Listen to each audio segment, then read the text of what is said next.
नमस्कार दोस्तों, आप सभी का स्वागत है टारगेट विद नीतीश में। आशा करता हूं कि आप सभी अच्छे होंगे और कोरोना महामारी के बीच सजग और सतर्क होंगे। दोस्तों, आज के इस एपिसोड में हम BPSC previous year question papers में जो भी पॉलिटी से प्रश्न पूछे गए हैं, यानी कि राज्य व्यवस्था से, उनको विस्तार से हल करेंगे। इन प्रश्नों की व्याख्या करते समय दोस्तों इस बात का पूरा ख्याल रखा जाएगा कि प्रत्येक प्रश्न के माध्यम से आपको ज्यादा से ज्यादा जानकारी दी जा सके, ताकि इस प्रश्न के अलावा अन्य प्रश्न भी अगर आपके सामने आए तो उसको हल करने में आप सक्षम हो। तो आइए शुरू करते हैं आज का ये महत्वपूर्ण भाग। मेरा नाम है नीतीश कुमार। दोस्तों, पहला प्रश्न है, भारत के राष्ट्रपति अपने शक्तियों का प्रयोग करता है। ऑप्शन ए है सीधे अथवा अपने अधीनस्थ अधिकारियों द्वारा, ऑप्शन बी है मंत्रियों के द्वारा, ऑप्शन सी है प्रधानमंत्रियों के द्वारा, ऑप्शन डी है मंत्रिमंडल के द्वारा, और ऑप्शन ई है उपयुक्त में से कोई नहीं या उपयुक्त में से एक से अधिक।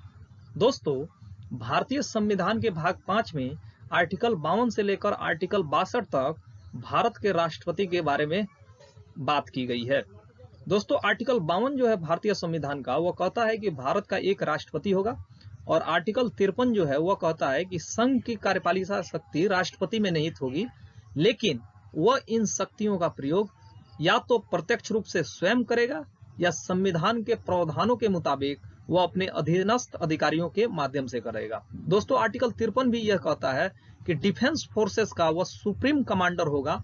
अगर आपसे पूछा जाए कि राष्ट्रपति तीनों सेनाओं का प्रमुख किस आर्टिकल के तहत होता है, सुप्रीम कमांडर किस आर्टिकल के तहत होता है, तो इसका भी सही उत्तर आर्टिकल 53 ही होगा। तो इस प्रकार दोस्तों क्वेश्चन नंबर 1 का सही उत्तर ए होगा।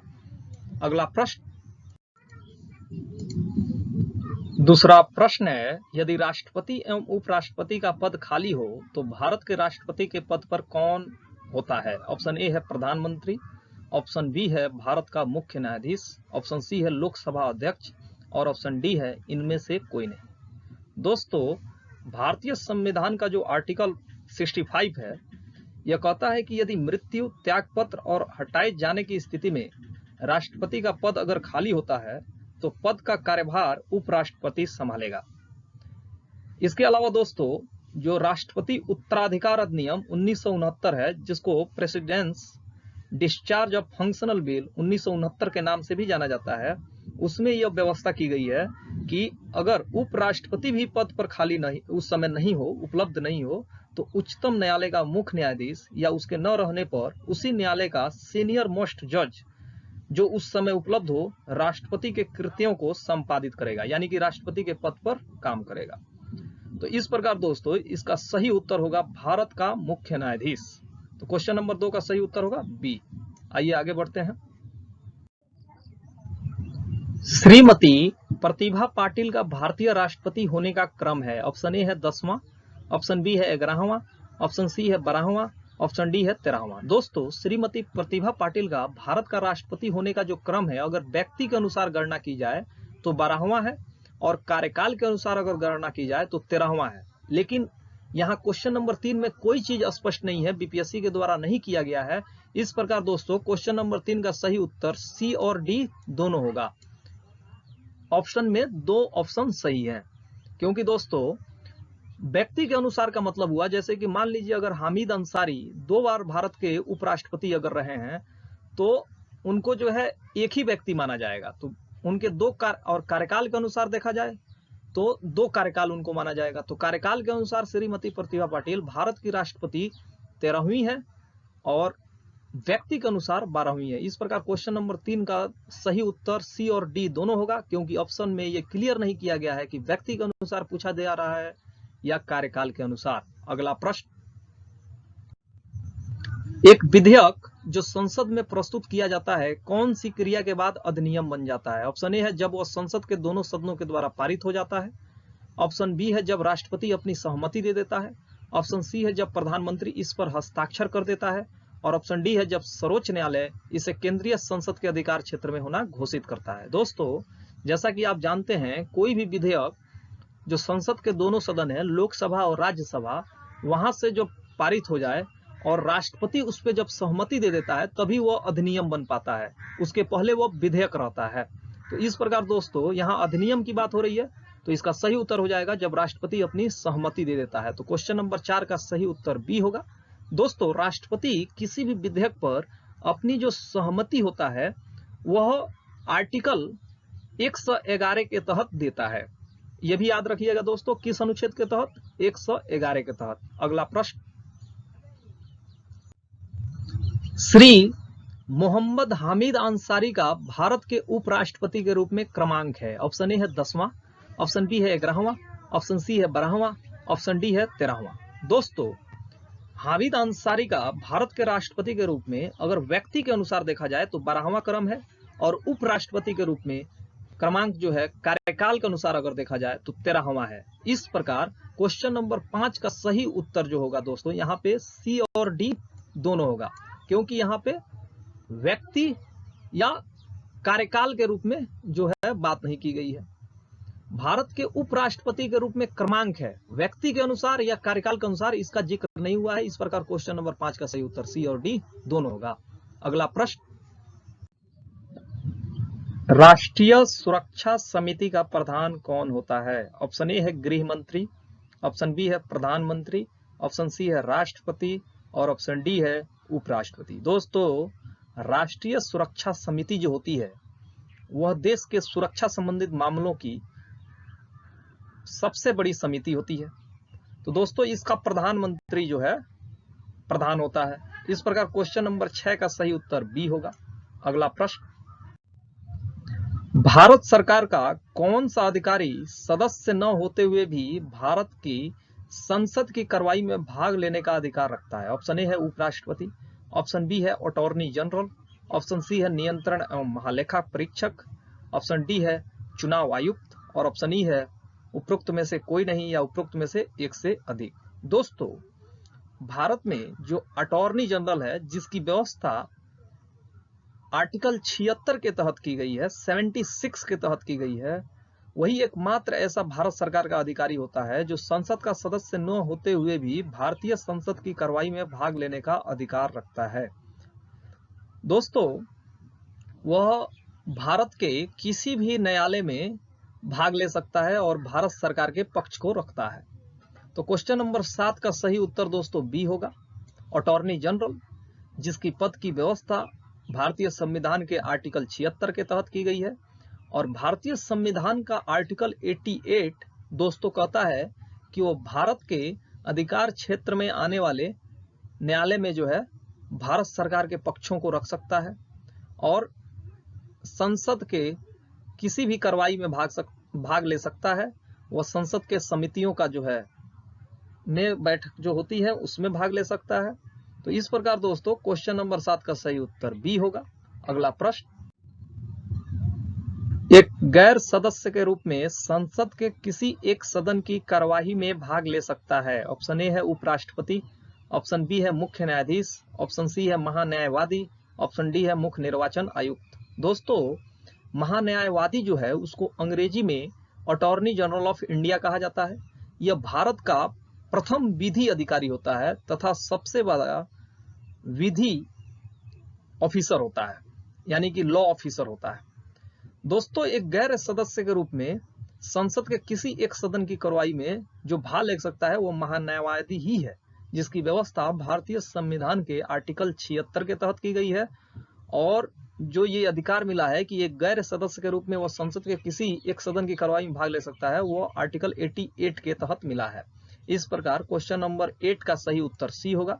दोस्तों याद रखिएगा कि राज्य स्तर पे जो है महान्यायवादी के जगह पर एडवोकेट जनरल ऑफ स्टेट होता है, जिसको हिंदी में महाधिवक्ता कहा जाता है, जिसकी व्यवस्था भारतीय संविधान के आर्टिकल 165 के तहत किया गया है। अगला प्रश्न, एक एमपी की सीट को रिक्त घोषित किया जा सकता है यदि वह सदन से लगातार कितनी अवधि के लिए अनुपस्थित रहता है? ऑप्शन ए है 6 माह, ऑप्शन बी है 2 माह, ऑप्शन सी है 3 माह, ऑप्शन डी है 1 वर्ष। दोस्तों भारतीय संविधान का अनुच्छेद 101 कहता है यदि कोई संसद का सदस्य सदन की बिना आज्ञा के 60 दिनों की अवधि तक लगातार अनुपस्थित रहता है और उसके किसी अधिवेशन में भाग नहीं लेता तो उसकी सदस्यता समाप्त हो जाएगी। इसी प्रकार यदि राज्य विधानमंडल की बात की जाए तो भारतीय संविधान का आर्टिकल 190 कहता है कि यदि किसी राज्य विधानमंडल का कोई सदस्य बिना सदन की अनुमति लिए 60 दिन की अवधि तक अनुपस्थित रहता है तो उसकी सदस्यता समाप्त की जाएगी। इस प्रकार क्वेश्चन नंबर 9 का सही उत्तर 2 माह हो जाएगा, बी ऑप्शन। अगला प्रश्न, राज्यसभा में होते हैं, ऑप्शन ए है 280 सदस्य जिनमें से 20 सदस्य भारत के राष्ट्रपति द्वारा मनोनीत किए जाते हैं। ऑप्शन बी है 275 सदस्य जिनमें से 18 सदस्य भारत के राष्ट्रपति द्वारा मनोनीत किए जाते हैं। ऑप्शन सी है 250 सदस्य जिनमें से 12 सदस्य भारत के राष्ट्रपति द्वारा मनोनीत किए जाते हैं। ऑप्शन डी है 252 सदस्य जिनमें से 12 सदस्य भारत के राष्ट्रपति द्वारा मनोनीत किए जाते हैं। दोस्तों, भारतीय संविधान का अनुच्छेद 80 में यह कहा गया है कि राज्यों और संघ राज्य क्षेत्रों के 238 से अनधिक प्रतिनिधियों तथा राष्ट्रपति द्वारा नाम निर्देशित किए जाने वाले 12 सदस्यों से मिलकर राज्यसभा बनेगी। इसका मतलब हुआ दोस्तों कि राज्य और संघ राज्य क्षेत्रों से 238 से ज्यादा सदस्य नहीं होंगे तथा राष्ट्रपति द्वारा 12 सदस्य मनोनीत किए जाएंगे। इन दोनों को मिलाकर जो है राज्यसभा का गठन होगा, यानी कि राज्यसभा में अधिकतम सदस्यों की संख्या अगर आपसे पूछी जाए तो 250 हो सकती है। तो इसका सही उत्तर दोस्तों होगा सी नंबर, 250 सदस्य जिनमें से 12 सदस्य भारत के राष्ट्रपति द्वारा मनोनीत किए जाते हैं। दोस्तों, यहाँ 250 है, इसका तात्पर्य है कि राज्यसभा में अधिकतम सदस्यों की संख्या 250 हो सकती है। अगला प्रश्न, हमारे संविधान के अनुसार राज्यसभा का कार्यकाल होता है। ऑप्शन ए है 2 वर्ष में एक बार समाप्त हो जाता है। ऑप्शन बी है प्रत्येक 5 वर्ष में समाप्त हो जाता है। ऑप्शन सी है प्रत्येक 6 वर्ष में समाप्त हो जाता है और ऑप्शन डी है समाप्त होने का विषय नहीं है। दोस्तों, आप अब तक पढ़ते आए हैं कि राज्यसभा एक अस्थायी सदन है और उसका कार्यकाल कभी समाप्त नहीं होता। भारतीय संविधान का आर्टिकल 83 कहता है कि राज्यसभा का विघटन नहीं होगा, अर्थात यह एक अस्थायी सदन है और इसके 1/3 सदस्य प्रत्येक 2 वर्ष की समाप्ति पर सेवानिवृत्त हो जाते हैं। इस प्रकार राज्यसभा के सदस्यों का कार्यकाल दोस्तों 6 वर्ष होता है और ये कभी समाप्त नहीं होता। तो यहाँ दोस्तों क्वेश्चन नंबर 11 का ऑप्शन नंबर डी होगा। अगला प्रश्न, राज्यसभा का पदेन अध्यक्ष होता है। ऑप्शन ए है राष्ट्रपति, ऑप्शन बी है उपराष्ट्रपति, ऑप्शन सी है प्रधानमंत्री, ऑप्शन डी है उपरोक्त में से कोई नहीं और ऑप्शन ई है उपरोक्त में से एक से अधिक। दोस्तों, राज्यसभा का पदेन सभापति उपराष्ट्रपति होता है। यह भारतीय संविधान का 64 कहता है। संविधान के अनुच्छेद 89(1) एवं 64 के अनुसार वह राज्यसभा का पदेन सभापति होता है, ऐसा संविधान में लिखा गया है। उसका निर्वाचन संसद के दोनों सदनों के सदस्यों द्वारा होता है। इस प्रकार दोस्तों राज्यसभा का पदेन अध्यक्ष कौन होता है? उपराष्ट्रपति। तो क्वेश्चन नंबर 12 का सही उत्तर बी होगा। अगला प्रश्न, निम्नलिखित कथनों में से कौन सही नहीं है? ऑप्शन ए है धन संपत्ति के मामले में राज्यसभा शक्तिहीन है। ऑप्शन बी है धन विधेयक की शुरुआत राज्यसभा में होती है। ऑप्शन सी है लोकसभा द्वारा पारित किए जाने के बाद राज्यसभा को 14 दिनों के भीतर विधेयकों को पारित कराना होता है और ऑप्शन डी है राज्यसभा किसी धन विधेयक को पारित कर सकती है अथवा कुछ सिफारिशों के साथ उसे लौटा सकती है।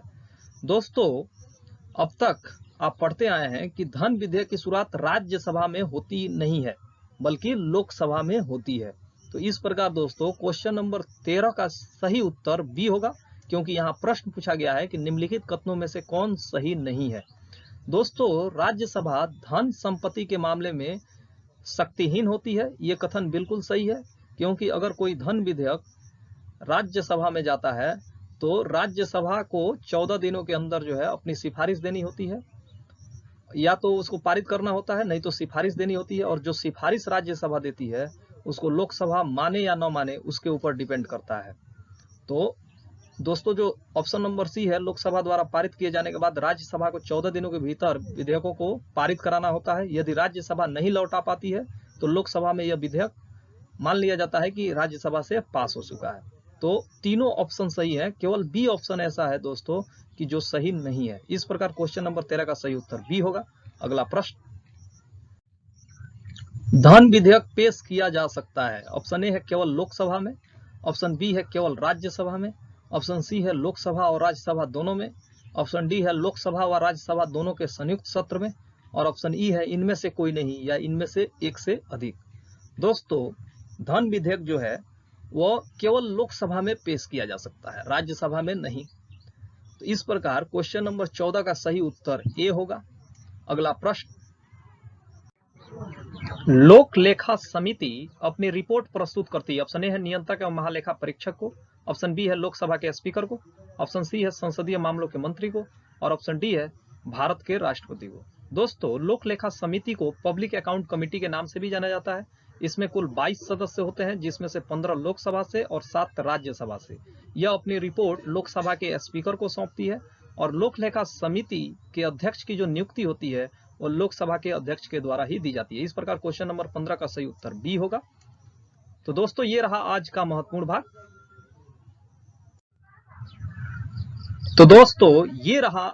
महत्वपूर्ण भाग।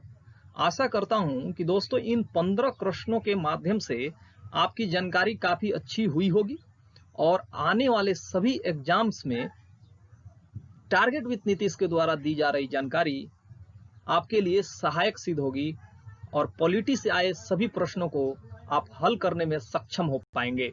इस एपिसोड से अपने दोस्त यानी नीतीश कुमार को दीजिए इजाजत। कल फिर मिलेंगे इसी समय एक नए भाग के साथ। तब तक के लिए शुभ विदा, नमस्कार।